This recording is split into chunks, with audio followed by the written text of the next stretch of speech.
Adam Tapia. I'm 19. I go to UC Berkeley. I live in San Francisco originally. I'm out here, New York City, Red Hood Projects. My man Tori brought us out here, so we're just checking out sites where some folks are living at and what's happening out here in the NYC. So I feel at home. I fit in. You know, it's cool. I enjoy it a lot. It's urban environment, and that's what I'm kind of down with. I bust this piece from my gramps I wrote way back when. It's called "This Man I Once Knew." Cool. Spit it. Alright, see, he was 3 breaths past me, bereft of his hopes and dreams, once imagining a time when the sun and moon danced amongst the stars regardless of time. Days, nights, years, and months, regardless of who the other was. He was on the right side of wrong and the wrong side of right, tiptoeing this little tiny line between heaven and hell, life everlasting and eternal damnation. The luster of lost ambitions was cloaked in blue suede, and his once crimson eyes waved from the prize. Now he realized encroaching blackened skies was telling his demise. These were his colors, but the bitter taste of death was strong in his chest, and he couldn't rest because God's test was coming, and it was coming fast, but still he remained. He was 2 heartbeats past what his heart truly seeks. He remained the top group for hope across the street from dreams on the corner of his ambition. But that same exact moment and instant, he was close to a backlash depression, down the block from lost aspiration, and a 35-cent muni bus ride from death. He did not grip life. Life gripped him. It clenched his inner being at its core as he walked through the valley of the shadow of death, not knowing where he was. Cloudy gray ash built trying to stagnant souls, a testament to the remnants of memories depicting defeat. So ash to ashes and dust to dust, they say, then ash to ashes and dust to dust, he'd say, but he couldn't stop. He'd heard of fallen angels, he just never thought he would be one. These broken wings hung lifeless at his side, but he would cast the first stone, had sinned too. His recompense was absent like when times before he had nowhere to go, no one to see.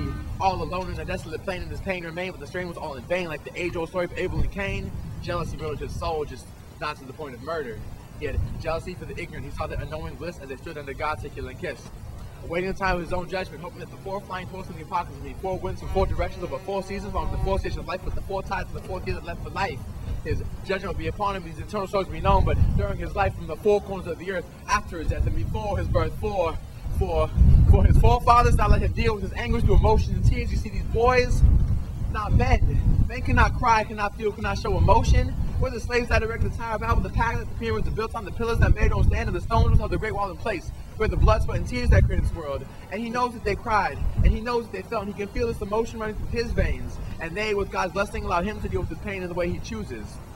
Looking back on his life when these powers collide, they will see truth in the instant of one solitary moment. As a crisp spring morning air gives him life through cleansing rain. A scorching summer heat burns each him to his soul with a strong flame when the morning dwindles to midday.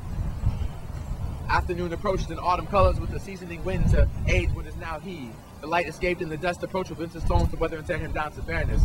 So at his death, with life, heart, mind, body, and soul fulfilled, he returned to the earth from which he came. He was one step further from what his soul truly needs.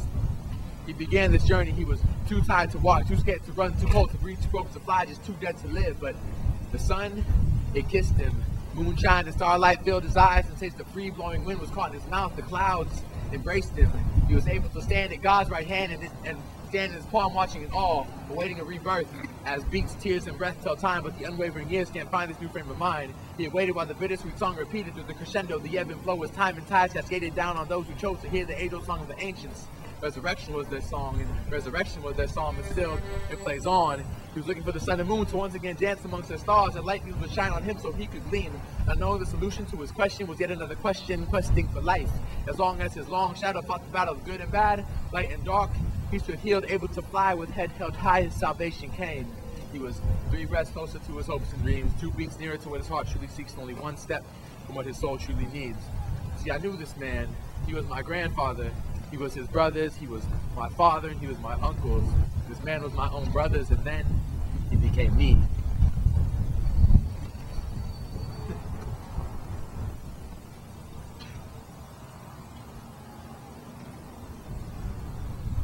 A lot of the poetry I write is family-oriented, focused on my family and my family's experiences.